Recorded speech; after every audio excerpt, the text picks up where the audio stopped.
వక్రతుండ మహాకాయ సూర్యకోటి సమప్రభా నిర్విఘ్నం కురు మే దేవా సర్వకార్యేషు సర్వదా. గురుబ్రహ్మా గురుర్విష్ణుః గురుర్దేవో మహేశ్వరః గురుః సాక్షాత్ పరబ్రహ్మ తస్మై శ్రీ గురవే నమః. చతుర్థ దత్తావతారులైన శ్రీ సద్గురు మాణిక్య ప్రభు మహారాజుల వారి చరితామృతము ప్రతిరోజు పారాయణ ప్రారంభించే ముందు శ్రీ మాణిక్య మానస పూజా స్తోత్రం పారాయణ చేసిన తరువాత ఆ రోజు పారాయణ ప్రారంభించవలెను. శ్రీ మాణిక్య ప్రభు చరితామృతము 11వ రోజు పారాయణము. తాత్యా వివాహము. అమృత కుండములో 6 నెలలు నివసించిన తరువాత ప్రభువు కళ్యాణికి తిరిగి వచ్చారు. ప్రభు భక్తులు వారి మహత్యం చూపమని అడిగితే వాళ్ళ ఇష్ట ప్రకారంగా నడుచుకుని అందరినీ సంతృప్తి చేసేవారు. ప్రభువు యొక్క ఇంటి పరిస్థితి సాధారణంగా ఉండేది. ప్రభువు అన్నగారైన హనుమంత్ దాదా వివాహం బాలచంద్ర దీక్షిత్ గారి కుమార్తెతో జరిగింది. ఆ సాధ్వి పరమ భావికయై ఉండేది. సర్వగుణ సంపన్నురాలైన భార్య దొరకడం వల్ల హనుమంత్ దాదాకు సమాధానం కలిగింది. ప్రభువుపై ఆమెకు అనన్యమైన భక్తిభావము ఉండేది.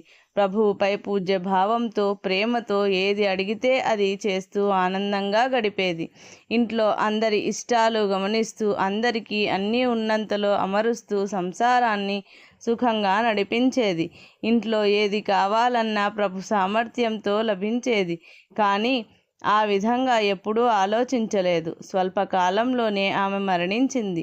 సుశీలయై సదాచార సంపన్నురాలైన పత్ని వియోగంతో హనుమంత్ దాదా తీర్థయాత్ర చేయాలనే సంకల్పంతో ఇంట్లోంచి బయలుదేరి వెళ్ళారు. ఈయన చాలా రోజులు బయటనే నివసించారు. ఈయన తరువాత చెల్లెలు చిమ్నాబాయి ఉండేది. ఈమెపై తల్లికి ప్రీతి ఎక్కువగా ఉండేది. ఈమెకు 8 సంవత్సరాల వయసులో వివాహం జరిగింది. మనోహర మాణిక్ ప్రభు మహారాజు రాసిన పద్యభాగ చరిత్రలో వివాహము అయిన కొన్ని నెలలకే చిమ్నాబాయి చనిపోయారని రాశారు. ఇతర చరిత్రకారులు ఈమె విషయం రాయలేదు. అమృతకుండము నుండి ప్రభువు కళ్యాణికి వచ్చిన తరువాత గ్రామంలోని జనులకు ప్రభువుపై భక్తి పెరిగింది. ప్రభువుతో ఆటలాడిన వాళ్లలో కొందరు ప్రియ శిష్యులు అయ్యారు. అప్పుడు ఇంట్లో తల్లి మరియు నృసింహతాత్య ఉండేవారు. హనుమంతరావు తీర్థయాత్రకు వెళ్ళినప్పుడు మామ కూడా వారి వెంట వెళ్ళారని అందరూ అనుకున్నారు. నృసింహతాత్య విద్యను అభ్యసించేవారు. చిన్నప్పటి నుండి తెలివైన వారు. కుటుంబ పోషణ చేసి కుటుంబం నడిపిస్తాడని తాత్యాపై భయమ్మకు అపారమైన ప్రేమ ఉండేది. కళ్యాణిలో కొంతమంది ప్రేమ భావంతో ఉండే ప్రభు భక్తులు ఉండేవారు. కొందరు నిష్కారణంగా ద్వేషభావం కలవారు కూడా ఉండేవారు. సత్పురుషులపై నిష్కారణమైన ప్రేమ చూపించేవారిలాగే నిష్కారణంగా ద్వేషం చూపించేవారు కూడా ఉంటారు. ఇది సాధారణ విషయమైన ఆ కుచేష్ట చేసేవారు అందరూ కలిసి ప్రభువు యొక్క శక్తిని పరీక్షించడానికి ఏదైనా కారణము దొరుకుతుందా అని ఎదురుచూస్తూ ఉండేవారు. కళ్యాణ్లో దేశ్పాండే వద్ద గుమాస్తా అయిన లక్ష్మణరావు అనే పేరుగల గృహస్థు ఉండేవారు. ఈ గ్రామ సంఘంలో సభ్యుడు అయి ఉండడం వల్ల అందరితో పాటు ప్రభువు వద్దకు దర్శనానికి వచ్చారు. అంతఃకరణలో శ్రద్ధ ఉండేది కాదు. గ్రామంలో ఇతర శిష్యులు ప్రభువుతో పరిచయం ఉండడం వల్ల ప్రేమ కనపరిచేవారు. ఒకరోజు ప్రభువు తన శిష్యగణంతో కూర్చొని ఉన్నప్పుడు ఇతరులతో పాటు లక్ష్మణరావు కూడా ప్రభు దర్శనార్థం వచ్చారు. అనేక విషయాలు మాట్లాడుతుండగా నృసింహతాత్య యొక్క వివాహ విషయం చర్చకు వచ్చింది. తాత్య ఇప్పుడు వయసులో ఉన్నారు. వివాహం ఎందుకు చేయరాదు అని లక్ష్మణరావు అడిగిన ప్రశ్నకు ప్రభువు ఈ విధంగా సమాధానం చెప్పారు. మేము ఫకీరులము. మా దగ్గర పైసా లేదు. ఊర్లో ఇల్లు లేదు, పొలము లేదు. ఇలాంటి పరిస్థితుల్లో తాత్యాకు పిల్లని ఎవరిస్తారు అని. అది విని వెంటనే లక్ష్మణరావు అలా ఎలా అవుతుంది? పెళ్లికి కావలసిన ఖర్చు మీరు పెట్టగలిగితే పిల్లని ఎవరైనా ఇస్తారు అన్నారు. పెళ్లికి కావలసిన ఖర్చు మేము పెట్టడానికి సిద్ధంగా ఉన్నాము అని ప్రభువు అన్నారు. అలా మీరు ఖర్చు పెట్టడానికి సుముఖంగా ఉంటే నా చెల్లెల్ని మీ తాత్యాకు ఇవ్వడానికి ఒప్పుకుంటాను అని లక్ష్మణరావు అన్నారు. 10 మందిలో ఇలా లక్ష్మణరావు ఎందుకు అన్నారంటే ఆయనకు ఖచ్చితంగా ప్రభువు వద్ద అంత ధనం సామాగ్రి లేవు అని తెలుసు. ఆ సమయంలో ప్రభువు అన్న యాత్రకు వెళ్ళారు. ఆపదలో ఆదుకునే మామ కూడా కళ్యాణ్లో లేరు. ప్రభు యొక్క సొంత ఆస్తి అంటే జోళి మరియు లంగోటి. ఈ సాధువుకి అప్పు ఎవరిస్తారు? మాటల్లో అపహాస్యం చేస్తే ఏమవుతుంది అని లక్ష్మణరావు ఆలోచించి అలా అన్నారు. కానీ ప్రభువు అతని అంతరంగం తెలుసుకున్నారు. ఏ ఉద్దేశంతో అన్నా కూడా ప్రభువు అతను అలా అడిగే పరిస్థితి కల్పించేవారు. అది విని వెంటనే ప్రభువు, సరే, మీ మాటల్లో నిజం ఉంటే ఇప్పటికిప్పుడు నిశ్చయం చేసేయండి, మీరు అన్నవాటికి ఒప్పుకుంటున్నాము అని అన్నారు. అదే సమావేశంలో పెళ్లి నిశ్చయమై ఇరువైపులా వాళ్ళు ఆమోదం తెలిపారు. లక్ష్మణరావు స్వయంగా పెళ్లికి కావలసిన అన్ని వస్తువులు రాసి ఇచ్చారు. పెళ్లి నిశ్చయం అయింది. కానీ ప్రభు ఇంట్లో మాత్రం ఏమీ లేదు. ఒకేసారి పెళ్లికి కావలసినంత సామాగ్రి ఎక్కడి నుండి వస్తుంది? ప్రభువు శిష్యులకు, భక్తులకు ఏర్పాట్లు ఎలా అవుతాయో అనే ఆలోచన కలిగింది. ఏర్పాట్లు కాకపోతే ప్రభువుకు అవమానం అవుతుంది. ఈ విధంగా వారంతా ఆలోచిస్తుండగా రాత్రి వాళ్లలో కొందరు భక్తులకు గ్రామదేవత అయిన హనుమంతుని దర్శనమై మారుతిరాయుడు వాళ్లకు ప్రసాదం ఇచ్చినట్లుగా స్వప్నం వచ్చింది. అప్పుడు వారికి సంతోషమైంది. కానీ సమస్య పరిష్కారం కాలేదని చింతిస్తుండగా బసప్ప అనే వైశ్య షావుకారు వీరి చింతకు కారణం తెలుసుకొని సమయస్ఫూర్తితో, మీరు చింతించకండి, ఇలాంటి మహత్వమైన కార్యానికి కావలసిన సామాగ్రి ద్రవ్యము నేనొక్కడినే ఇస్తాను, ప్రభు కృపతో నాకు మంచి జరుగుతుంది అని కావలసిన పూర్తి సామాగ్రి బండిలో తీసుకొచ్చి ప్రభు ఇంట్లో అప్పగించారు.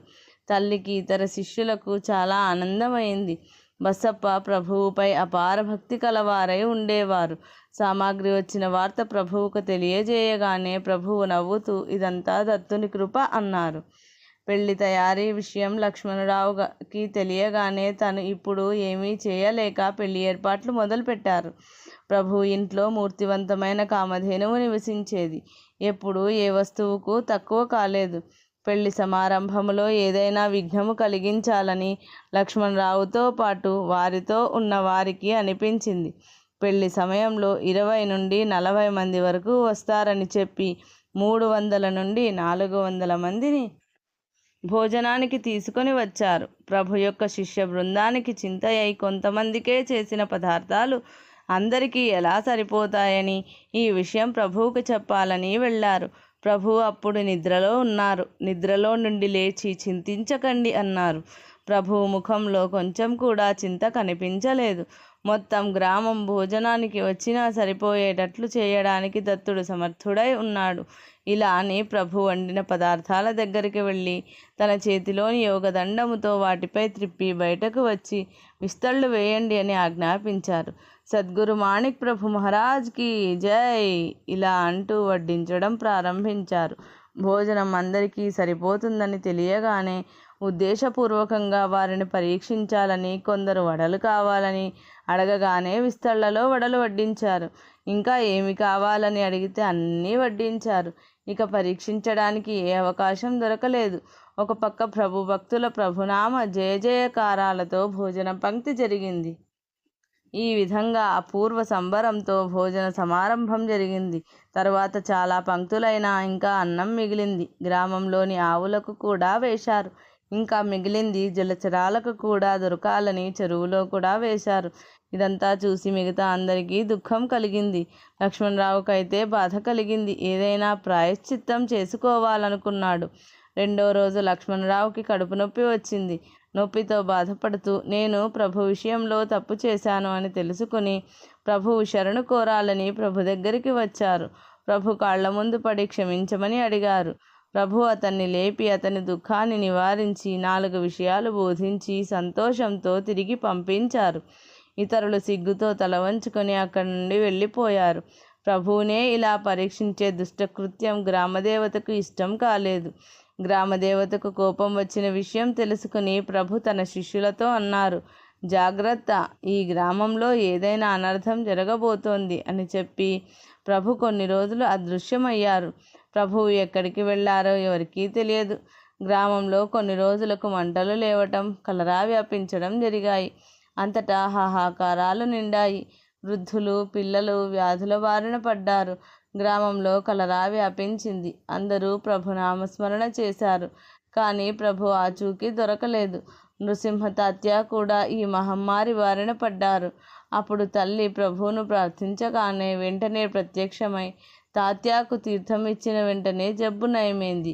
ఈయన భార్య తల్లిగారింటిలో ఉండేవారు. అక్కడ ఆమె జబ్బు బారిన పడి మరణించింది. అది విని లక్ష్మణరావుకి దుఃఖం కలిగింది. ప్రభువు యొక్క స్మరణ కలుగసాగింది. కానీ ప్రభు దర్శనయోగం కలుగలేదు.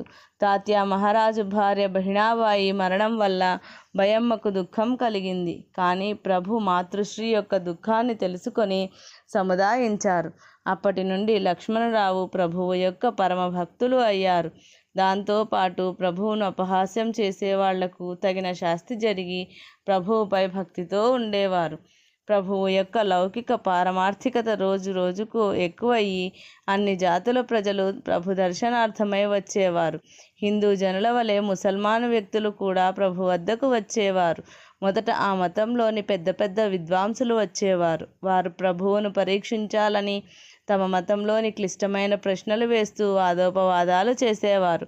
ప్రభువు అన్ని ధర్మాలలోని శ్రేష్టమైన తత్వంపై విడమర్చి చెప్పేవారు. పెద్ద పెద్ద మౌలీలను చకితులు చేసే జ్ఞానం ప్రభువు వద్ద ఉండడం చూసి వాళ్ళంతా విస్మయులయ్యారు. ప్రభువు యొక్క అగాధమైన జ్ఞానం గురించి తెలుసుకొని ప్రభుభక్తి పరాయణులయ్యారు. కానీ కొంతమంది ముస్లింలకు ఇది నచ్చక, మనం ఇంత పండితులమైనా మనల్ని ఎవరూ అడగట్లేదు, కానీ ప్రభువుకేమో ఇంత విలువ అని మనసులో అనుకొని ప్రభువును మంత్రప్రయోగంతో చంపాలనుకుని సామాగ్రిని సిద్ధం చేసుకున్నారు. ఈ విషయం ఆ ప్రయోగం చేద్దామనుకున్న వ్యక్తి అన్నకు నచ్చలేదు. ప్రభువు లాంటి సామాన్యమైన సామర్థ్యం కలవారిని చంపడానికి ప్రయత్నించడం సాధ్యం కాదు. కానీ అదే వికటిస్తుందని మిగతా వారందరికీ భయం కలిగింది. ఆ ముసల్మాను మంత్రప్రయోగం చేయాలనుకునేసరికి ఆ మంత్రదేవతకే భయంకరమైనదిగా అనిపించింది. ప్రభువుపై ప్రయోగించడం అంటే మంటపై కట్టెపుల్ల వేస్తే అది భస్మం కావటానికి ఎక్కువ సమయం అవసరం ఉండదు కదా.